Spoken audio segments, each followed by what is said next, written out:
I am 78 years old, and I'm about to say something that may make you uncomfortable. I spent 55 years chasing happiness. Not half-heartedly. I pursued it very seriously. Through work, through money, through always trying to get just a little more. But sitting here in a quiet cafe like this, I've realized a truth that's very hard to accept. I was never truly happy. I was just very busy. Not because I lacked money, I didn't. Not because I lacked achievements.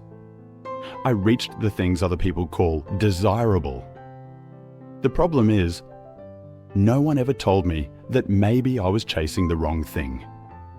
Society taught me that being busy is good, that a full schedule is a sign of worth, that if you always have something to do, it means you're on the right path. And I believed that for many years, until I began to slow down, when there was nothing left to run after, when I sat still and didn't feel what I thought I was supposed to feel.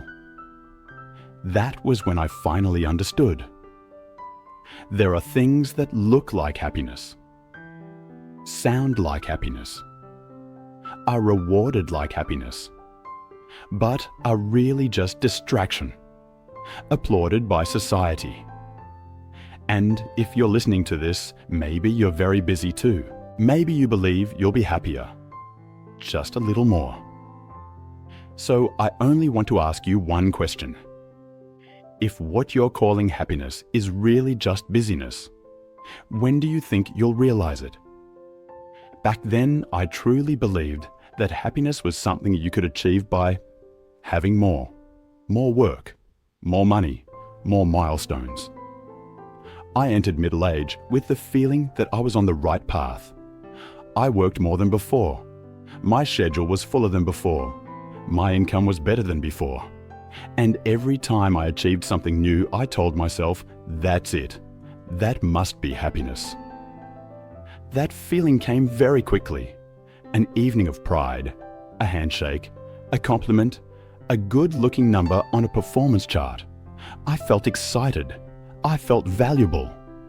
But then, just a few days later, that feeling disappeared. Not loudly, not suddenly.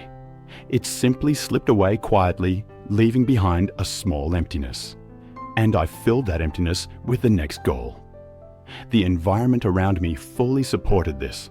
People praised me for being hardworking, praised me for being ambitious, praised me for being someone who knew how to strive. No one asked whether I was happy. They only asked what I was doing next. And I didn't ask myself that question either. I believed I was building happiness. That happiness simply hadn't reached my turn yet. That just a little more would do. One more contract. One more step forward. One more busy year. I thought that was a reasonable price. I thought everyone lived that way. But then something strange happened. Life began to repeat itself. Every day was full of schedules. One call followed another. One task ended and the next arrived. I sat in a cafe, but my mind was still at the office. I was next to the people I loved, but my thoughts were in another meeting. I was present, but not truly there. And when someone asked me if I was happy these days, I usually answered with a very familiar line, "I'm very busy," as if being busy were a complete answer. I told myself everyone at this age is like this. Everyone has to make sacrifices. This is just a phase. It will pass. But that phase lasted for decades, until I grew older, slower, with fewer things left to chase. That was when, for the first time, I truly sat still. No schedule, no new goals, no one asking for more. And in that quiet, I waited for the happiness I thought I had been building my entire life. But it didn't come. Not because I was tired, not because I was sad, but because I realized it hadn't been there for a very long time. I didn't lose happiness in a single day. I lost it little by little while believing I was moving forward. At some point, I had to admit something very uncomfortable to myself. Happiness was not something I had lost. It was something I had never truly had, at least not in the way I once understood it. I thought happiness was the feeling of achieving goals, achieving positions, achieving recognition. And it's true, every time I achieved something, I did feel happy. Very quickly, very clearly, but also very briefly. That happiness was like a small wave. It rose, hit me once, and then pulled back, leaving me standing with the same emptiness as before. At the time, I didn't call it emptiness. I called it motivation. I told myself it must be because I'm not enough yet. Not high enough, not much enough, not stable enough. And so I kept running. But when I finally slowed down, when there was nothing urgent left to chase, I saw the difference very clearly. The biggest achievements of my life, if I'm honest looking back, I don't remember the feeling of them for as long as I thought I would. I remember that I achieved them, but I don't remember how happy I felt. On the other hand, there are very small, very slow moments that have stayed with me for a long time.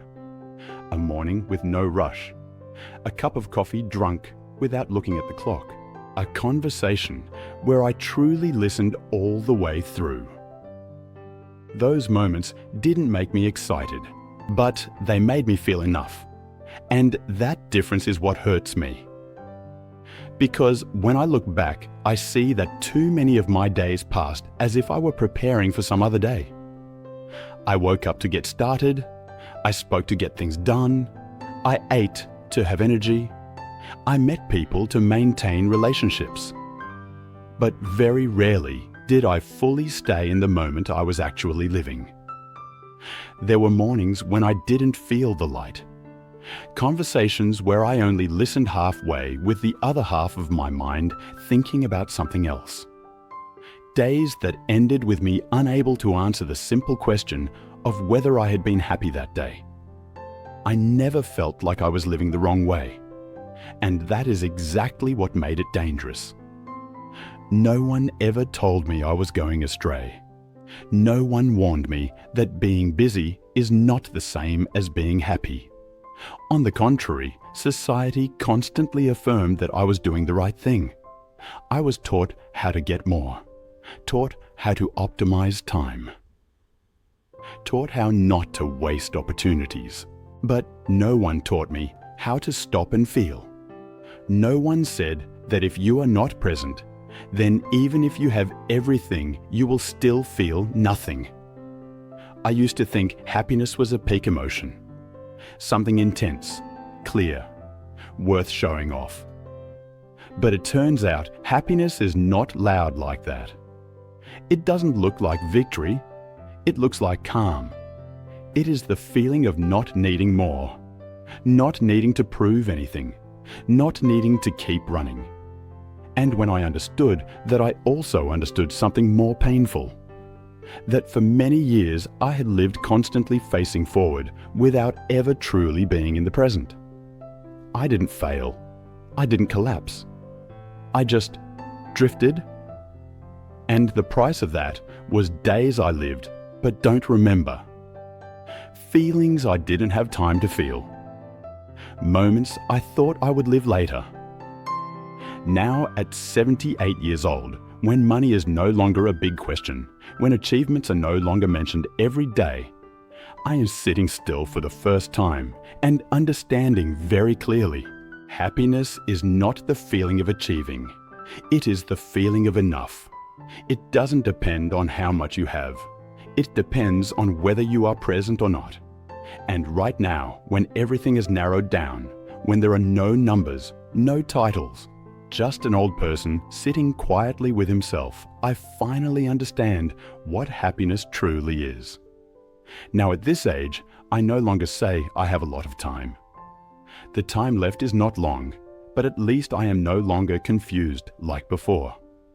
I don't wish to be richer, nor do I wish to achieve anything more. I only wish I had understood earlier that happiness is not something you chase. It is something that appears when you are willing to stay. I'm not here to tell you how to live. I don't have the right to tell anyone to stop or change. I only know one very simple thing from my own experience. If you are always busy, you will never know whether you are truly living or just passing through the days. Maybe today you are still running. Maybe you think everything you are doing makes sense. I thought that too. For a very long time. Until I slowed down and realized there were too many moments when I was not truly present. So if there is one question I want to leave you with, it is just this. If today you slow down a little, truly slow down, can you feel your life? Or are you just waiting for another day to start living? And if this video makes you think of someone who always says later, someone who is always busy, or even yourself, then maybe you can share it with them.